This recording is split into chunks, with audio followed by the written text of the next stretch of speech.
An executive from Nissan said the company had 12 to 14 months to survive before it was negotiated that the company would be essentially bailed out by Honda. So what led to this crisis? Well, aside from the fact that Nissan's debt has been downgraded to junk for several years now, making it much harder for them to get financing, and when it does get financing, those debt repayment burdens, those interest rates it has to pay back are higher than its rivals. It has many structural issues. It has essentially, to be honest, in many countries, ignored its customers. What's led to Nissan's downfall? Well, there's many reasons, but here's the short end of it. Hello, my friends. Welcome to the channel. I'm Sam Evans. You're watching the Electric Viking. Great to have you with us. Nissan's biggest mistake was ignoring what Chinese consumers wanted. For years now, Nissan has been making billions of dollars selling cars, usually cheap ones, to Chinese consumers, most of whom were more than happy to get themselves into a Nissan branded car. They thought, it's a Nissan, it must be good, right? For a couple of years, the Nissan Sylphy was the best-selling car in China. Millions of them were actually sold. But that gravy train has ended. Customers in China realized that actually BYD, Leap Motor, Xpeng, many other car companies have better cars at lower prices than Nissan. And they're moving away. They're deserting the company. Honestly, the truth is here, Nissan could have innovated, but it didn't want to because it was making huge profits selling cheap internal combustion engine cars that were very, very cheap for them to manufacture. And it was like, why ruin the gravy train? This gravy train is awesome. We're making big bank on this. And you know what? Chinese customers just started saying to themselves, well, why am I buying this car? It costs more money than an equivalent EV or plug-in hybrid.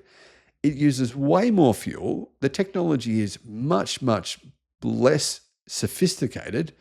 The sound system isn't as good. I mean, honestly, guys, have you driven a Nissan Sylphy? Yeah. See my point. Walk into a dealership, drive a Nissan Sylphy, go next door, drive any one of a number of about 100 different EVs, and you instantly see the quality and even the luxury difference. I mean, the difference was staggering. As a result, Nissan sales in China have collapsed. And considering that's where Nissan was making most of its profits, that's become a huge problem.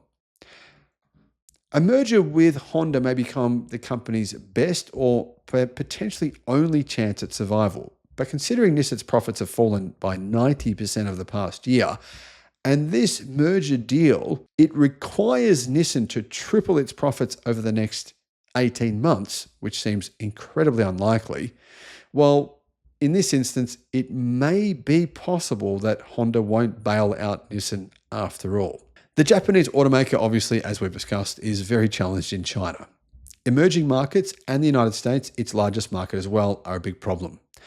Operating profits, as I mentioned, dropped 90% and net income dropped 94% in the first half of the year of 2024 compared with the same period 1 year earlier. It's facing a combination of stiff competition from rising Chinese automakers, a lost lead in the global EV race, and it's made some pretty big mistakes in the United States as well. A report from the Financial Times in November, citing an unnamed source, said the company had 12 to 14 months to survive. Now, that source was actually a Nissan executive. And Nissan told CNBC those comments were based on speculation, but didn't deny that there was truth to that story. We continue to maintain strong levels of liquidity and are progressing with investments in new products and technologies, the company said. Now, they also claimed that they have a magical solid-state battery, which will save the company and allow it to produce incredible electric cars with insane range and incredibly fast charging speeds. But it won't show that battery to anyone. Nobody has seen it.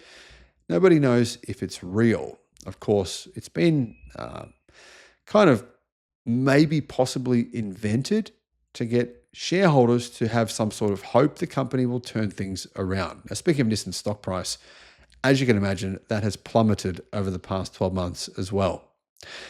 Nissan is shuffling several executives. It's basically moving around the chairs on the Titanic, cutting 9,000 jobs and slashing production by about 20%, it said in a presentation to investors after it delivered its results for the first half of fiscal year 2024.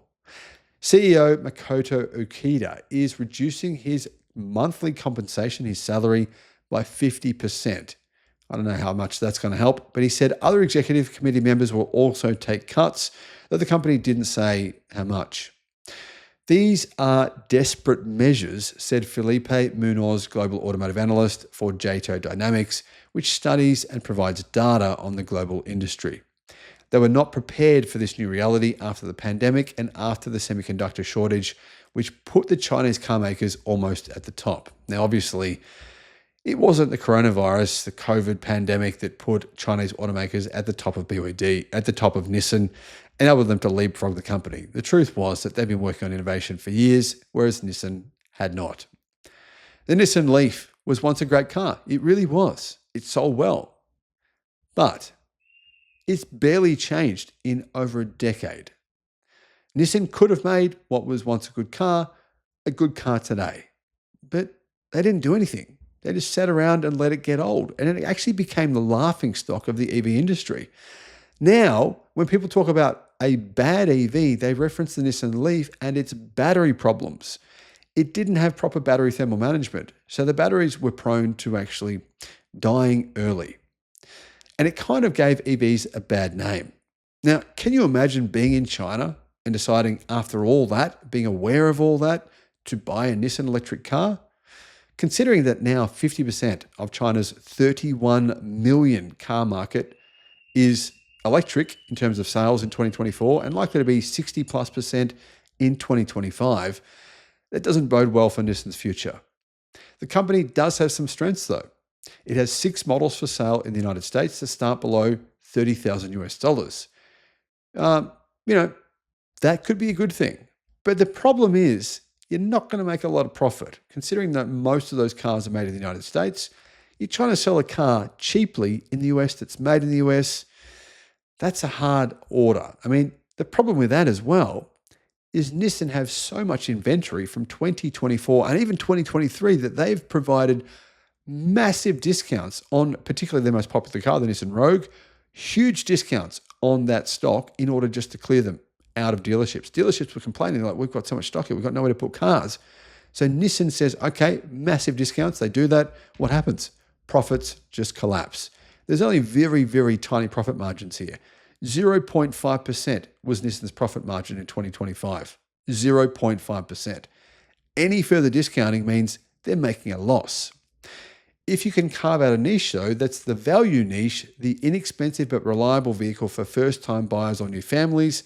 That's a strategy that can win in the marketplace, said Alan Haig, founder and president of Haig Partners, an investment bank that facilitates dealership acquisitions. We've been here before with Nissan, Haig said. I believe that the strength of Infiniti and Nissan are sufficient to survive this, particularly if they can get a partner. Do you agree with Jack? Jack says everything's great, everything's rosy, Nissan will be fine if they can get a partner. What are your thoughts? Let me know in the comments. Bye-bye.